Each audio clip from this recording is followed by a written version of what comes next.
इस साल के लिए आयकर रिटर्न दाखिल करने की समय सीमा निकल चुकी है और अब कई टैक्स पेयर्स के मन में ये सवाल है कि क्या देर से फाइल किए रिटर्न पर उन्हें टैक्स रिफंड मिलेगा या नहीं। दरअसल आकलन वर्ष 2025-26 के लिए बिना ऑडिट वाले खातों की ITR भरने की अंतिम तिथि 16 सितंबर थी, जिसे सरकार ने 2 बार बढ़ाया था।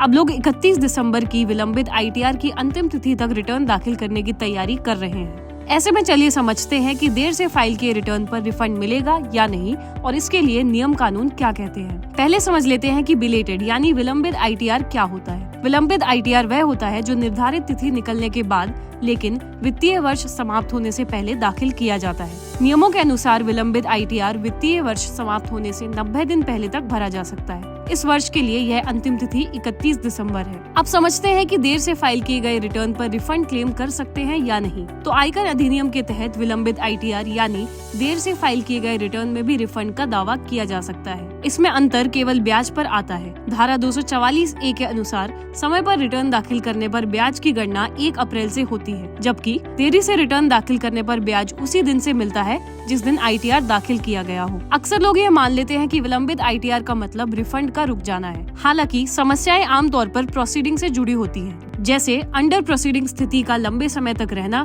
AIS या TDS में अंतर के कारण रिफंड का अटकना या पुराने टैक्स डिमांड के साथ एडजस्टमेंट।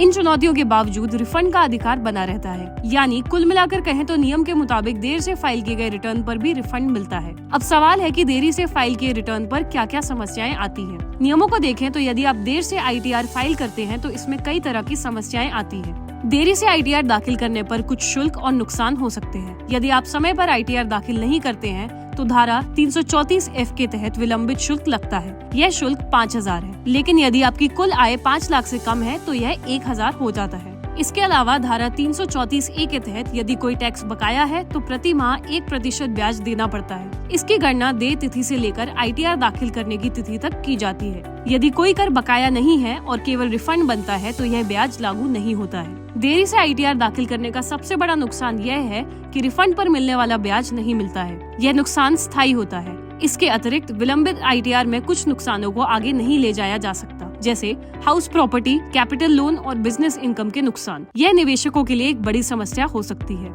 देरी से फाइलिंग में जुड़ी अन्य समस्याओं में AIS या फॉर्म 26AS का बेमाल होने पर रिफंड का अटकना, पुराने कर मांगों के खिलाफ रिफंड का एडजस्ट होना और बैंक खाता प्री वैलिडेट न होने पर रिफंड का विफल होना भी शामिल है। साथ ही विलंबित रिटर्न में सुधार करने के लिए भी कम समय मिलता है। अब टैक्स पेयर्स को 31 दिसंबर से पहले क्या करना चाहिए और किन बातों का ध्यान रखना चाहिए। 31 दिसंबर से पहले कुछ महत्वपूर्ण कदम उठाने चाहिए। AIS, फॉर्म 26AS और फॉर्म 16 का सावधानी पूर्वक मिलान करें। अपने बैंक खाते को प्री वैलिडेट करें। ITR फाइल करने के तुरंत बाद उसे वेरीफाई करें। सभी कटौतियों और छूटों की दोबारा जांच करें। अंतिम दिन का इंतजार न करें और जल्द से जल्द ITR दाखिल करें। अब आखिर में जान लेते हैं कि रिफंड स्टेटस को कैसे चेक करें। तो रिफंड स्टेटस का पता करने के लिए आप आयकर पोर्टल पर सबसे पहले E-फाइल में जाएं, फिर इनकम टैक्स रिटर्न्स में जाएं, फिर व्यू फाइल रिटर्न्स पर क्लिक करें और इसके बाद रिफंड स्टेटस पर क्लिक करते ही आपको पूरी जानकारी मिल जाएगी। इसके अलावा TIN NSDL टूल यह दिखाता है कि रिफंड जारी हुआ है,